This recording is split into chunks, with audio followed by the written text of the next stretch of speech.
आप सभी मित्रों को हमारे स्फुटेन्दु पाठशाला यूट्यूब चैनल पे हार्दिक अभिनंदन है।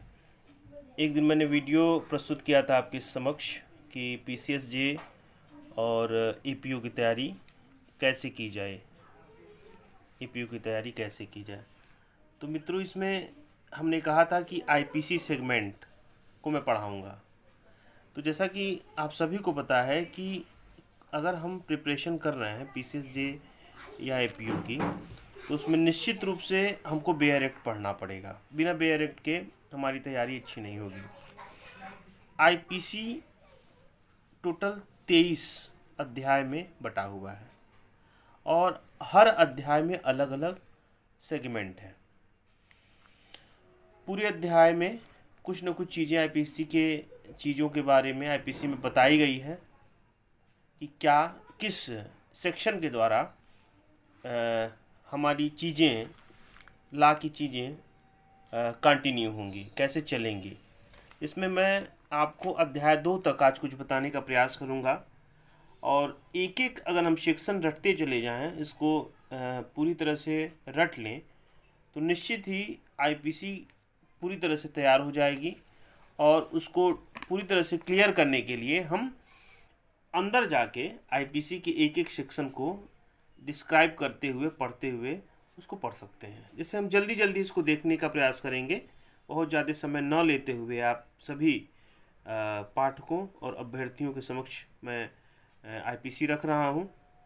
जैसा कि आपको पता है कि आईपीसी 23 अध्याय में बटा हुआ है। हम बेयर एक्ट को लेके यहाँ शुरुआत करते हैं। जैसे कि प्रस्तावना, अध्याय 1 में प्रस्तावना है। सेक्शन 1 में संहिता का नाम और उसके प्रवर्तन का विस्तार है। सेक्शन 2 में भारत के भीतर किए गए अपराधों का दंड है। सेक्शन 3 में भारत से परे किए गए किंतु उसके भीतर विधि के अनुसार विचारणीय अपराधों का दंड है। चौथे में राज्य क्षेत्रातीत अपराधों का संहिता का विस्तार है। 5वां का कुछ विधियों पर इस अधिनियम द्वारा प्रभाव न डाला जाना। ये सेक्शन 5 तक प्रस्तावना अध्याय 1 में बताई गई है। अब सबसे महत्वपूर्ण जो है हमारा अध्याय 2 है। प्रश्न भी आते हैं इससे, उसको ध्यान दीजिएगा। जैसे 6वें में लिखा है संहिता की परिभाषाओं का अपवादों के अध्ययन समझा जाना। 7वां एक बार स्पष्टीकृत पद का भाव। 7वें सेक्शन में लिंग है। 9वें में वचन है। 10वें में पुरुष और स्त्री दोनों को डिफाइन किया गया है। 11 में व्यक्ति है। 12 में लोक है। 13 सेक्शन को हटा दिया गया है, निश्चित कर दिया गया है। 14 को सरकार का सेवक। 15 और 16 सेक्शन भी हटा दिया गया है। 17 सेक्शन में सरकार को, 18 में भारत को, 19 में न्यायाधीश को, 20 में न्यायालय को, 21 में लोक सेवक को, 22 में जंगम संपत्ति को। जंगम संपत्ति इधर इंग्लिश भी आपके दिखाए जा रहे हैं किस तरह से, इंग्लिश में भी, चूँकि बेयर एक्ट में दोनों हिंदी और इंग्लिश दोनों चीज़ों में बताई जाती हैं। 23 में सदोष अभिलाभ और सदोष हानि, और सदोष अभिलाभ प्राप्त करना, सदोष हानि उठाना, ये 23 में डिफाइन है। 24 में बेईमानी है। 25 में कपटपूर्वक। 26 में विश्वास करने का कारण, यह सेक्शन 26 में बताया जा रहा है। अच्छा, 27 में आप आ जाइए। 27 में पत्नी, लिपिक या सेवक के कब्जे में संपत्ति, यानी तीनों में से किसी एक के पास अगर रहता है तो कब्जा एक ही व्यक्ति का, मतलब जो ओनर होगा उसी का माना जाएगा। 28 में कूटकरण। 29 में दस्तावेज। 29 को में इलेक्ट्रॉनिक अभिलेख, अमेंडमेंट के बाद ये जोड़ा गया है। 30 में मूल्यवान प्रतिभूति। 31 में बिल। 32 में कार्यों का निर्देश करने वाले शब्दों के अंतर्गत अवैध लोप आता है। 33 में कार्य और लोप दोनों है। चौथे में सामान्य आशा को अग्रसर करने में कई विधियों द्वारा किए गए कार्य। 35 में जबकि ऐसे कार्य इस कारण आपराधिक है, वह आपराधिक ज्ञान या आशय से किया गया हो। 36 में अंशतः कार्य द्वारा और अंशतः लोप द्वारा कारित परिणाम।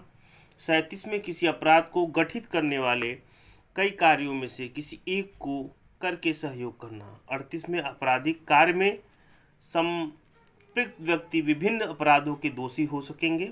39 में स्वेच्छा। 40 में अपराध। 41 में विशेष विधि। 42 में स्थानीय विधि, 43 में अवैध, करने के लिए वैध रूप से आबद्ध, 44 में क्षति, 45 में जीवन, 46 में मृत्यु, 47 में जीव जंतु और 48 में जलयान, 49 में वर्ष और महीना मास दिया गया है, 50 में धारा, 51 में शपथ, 52 में सद्भाव पूर्वक, सेक्शन 52 में जो है, और 52 क में सश्रय की बात कही गई है।